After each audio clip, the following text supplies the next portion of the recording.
Trabajar, viajar, ganar mucho y pagar poco arrendamiento es el sueño de muchas personas y al mismo tiempo pesadilla de otros. En la capital de México y en otros sectores se están sufriendo los efectos de la gentrificación. Políticas públicas, nómadas digitales, visas especiales para trabajadores remotos son ingredientes de una fórmula que alza los precios de los arriendos. ¿Cuáles son las causas de esto? ¿Existe una salida para la población que está siendo desalojada de sus hogares? No te pierdas este video porque entenderás el contexto. Hace 4 años que la Ciudad de México ha cambiado por completo. Desde la post-pandemia lo veo reflejado simplemente en el movimiento que tiene la ciudad. Se ha sabido que la ciudad es completamente caótica porque es la zona donde se encuentran los trabajos y se mueven los godines. También hay muchos extranjeros viviendo por la zona, que los precios de los productos han incrementado desde los tacos de la esquina hasta los tamales. Que el tema del aumento de las rentas y del costo de vida es solo por estas plataformas, porque sería engañar, pero sí es un factor que está teniendo mucho peso. Sobre todo hay que también tener en cuenta que el problema de la vivienda en Ciudad de México lleva décadas gestándose y empeorando año con año, década con década. De por sí ya para el 2000-2001 el relator del derecho a la vivienda de las Naciones Unidas advertía que le preocupaba de manera especial la cantidad de desalojos que habían en Ciudad de México para el año 2000-2001.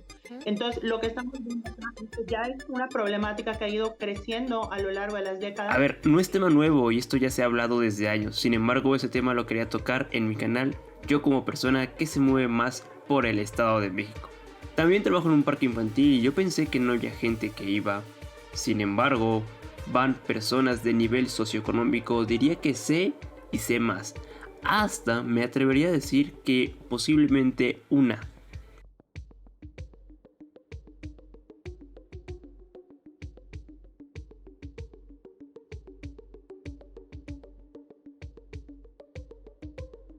Este enero del 2024 se va a subir un 10% a todas las viviendas que se encuentran en la Ciudad de México, en zonas como Coyoacán, Álvaro Obregón, Miguel Hidalgo y Azcapotzalco. Sin duda, rentar un departamento en la Ciudad de México es bastante costoso. Es por eso que un departamento solamente se puede gastar con 5 personas rentando, con los llamados roomies. De 5 a 6 personas en un departamento, aproximadamente la edad de 24 a 30 años. Y consideramos que se están volviendo tendencia estos tipos de memes, el problema de la migración de los nómadas digitales sí está afectando a la ciudadanía mexicana. El otro lado de la moneda es que residentes del Estado de México van y viajan a trabajar hasta la Ciudad de México, con un problema, el tiempo, y es que se hacen más de 2 horas en el traslado. Y eso nos quita un poco de vida y casi vivimos en la hora pico. Entonces, trabajar en Ciudad de México es un poco complicado. El problema después de la post-pandemia ha llevado a que muchos nómadas digitales se fueran de sus países para caer en las colonias de la Ciudad de México. Para ellos, la renta aquí es más económica, por su contexto. Por lo tanto, el que paga los platos rotos es el mismo residente que estaba viviendo en esa zona. Y ahora tienen que pagar el doble de renta por toda esta inmigración de los nativos digitales, que ha afectado desde los puestos de Doña Pelos hasta las cafeterías. Se ha subido el valor agregado en esas zonas y es muy fatal. Cómo la economía se ha incrementado de aquí a 4 años.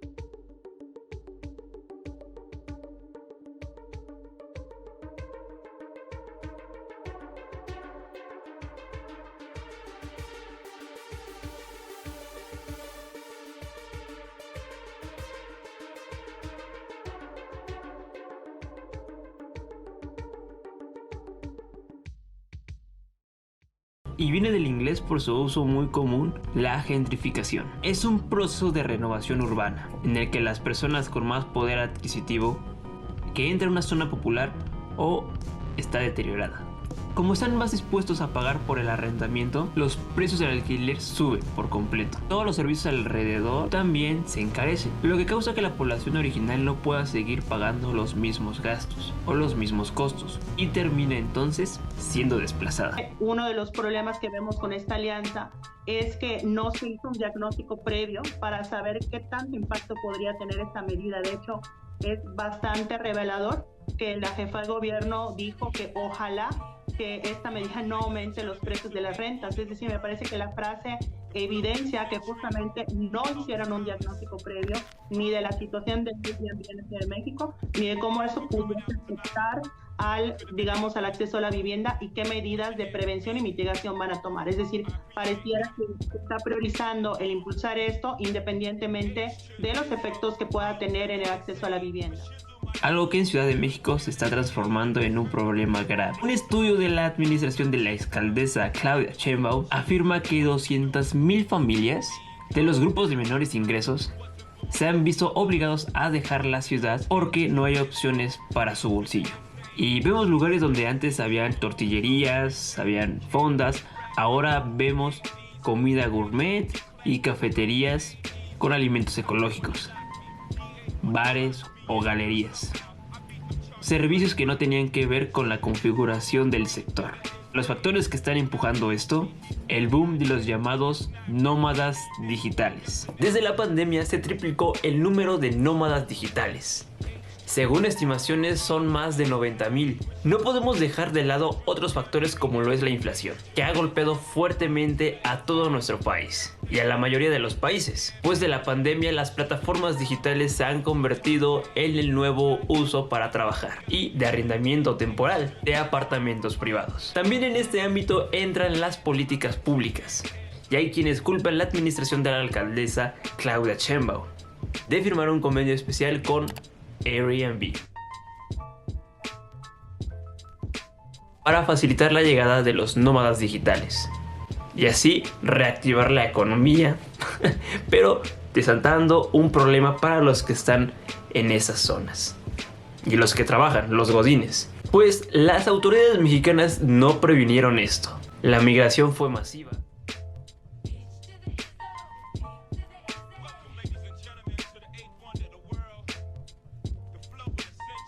Y esto ha impactado que se han disparado por completo los precios de muchas cosas. Y les digo, la comida, los víveres básicos.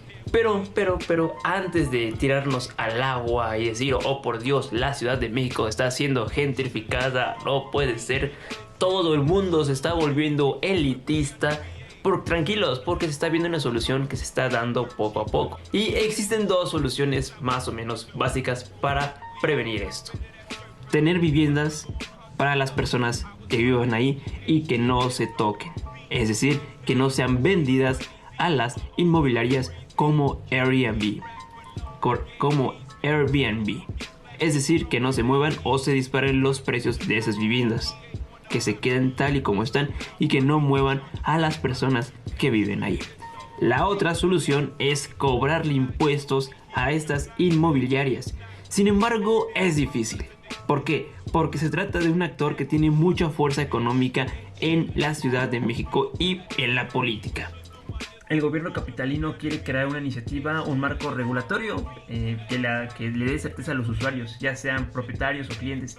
Explicó en la entrevista telefónica de Eduardo Clark, el titular de la Dirección General de Gobierno Digital de la capital. Uno de los objetivos que están puestos en la mira es evitar que edificios enteros operen como hoteles, porque no solamente le están dando en la madre a las personas que vivían en ese lugar, sino también a la competencia misma mexicana que hay, donde hay hoteles.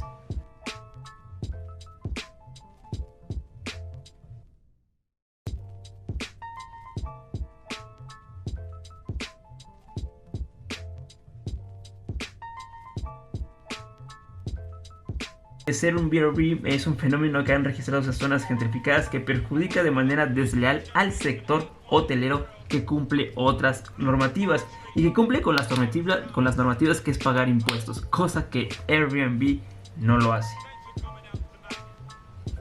Dicen que los especialistas ven como esperanza este primer paso de la regulación, pero reconocen que las autoridades miraron para otro lado durante mucho tiempo, y Claudia Sheinbaum, ex jefa de gobierno de la Ciudad de México, anunció desde diciembre del 2022, o sea, hace 2 años, que la administración estaba trabajando en una propuesta para regular las plataformas de renta temporal y dependencias del Ejecutivo capitalino. Hasta ahora, pues no se ha sabido nada. Por el momento no se ve que no ha cambiado las cosas, en 2 años no han cambiado nada. Y bueno, pues la propuesta de Batres establece que todos los arrendamientos que se registren en una plataforma digital de gobierno y anoten sus propiedades, una vez hecho ese trámite se les dará una constancia oficial que será requerida como las plataformas como Airbnb para promocionar la vivienda. Las plataformas que no controlen en cada oferta tengan la constancia del gobierno podrán ser multadas. Entonces ya esperemos que ya se paguen los impuestos. Si no tienes esa constancia, chingaste Airbnb. Y la intención es que esas herramientas sean usadas solo por apartamento, pero pasan mucho tiempo fuera del país, o personas que viven en un sitio grande y deciden alquilar una parte de su casa. Los llamados nómadas digitales. Y siendo sinceros, los que rentan los Airbnb no son mexicanos. Algunos sí, pero la gran mayoría no lo son. Son extranjeros que, como les dije, vienen a vivir acá en México porque les sale más económico que vivir en su país. Ganan más dinero. Y lo que les decía al principio, yo diría que, en conclusión, estas 2 soluciones se tienen que tomar en cuenta. Me gustaría mucho cómo avanza esto durante este primer trimestre de 2024, que dudo que quede igual, pero quería platicar un poquito sobre este tema de la gentrificación, que está volviendo ya tema común en la Ciudad de México, que ya no es nuevo, ya desde hace 4 años ha cambiado totalmente esto. Pero bueno, espero les haya gustado el video. Aquí su enemigo enmascarado Tyclops. No duden en visitar nuestro canal de lucha libre, wrestling y más. Y nos vemos en la próxima semana con un nuevo video. Espero les guste mucho y nos vemos hasta la próxima. Bye.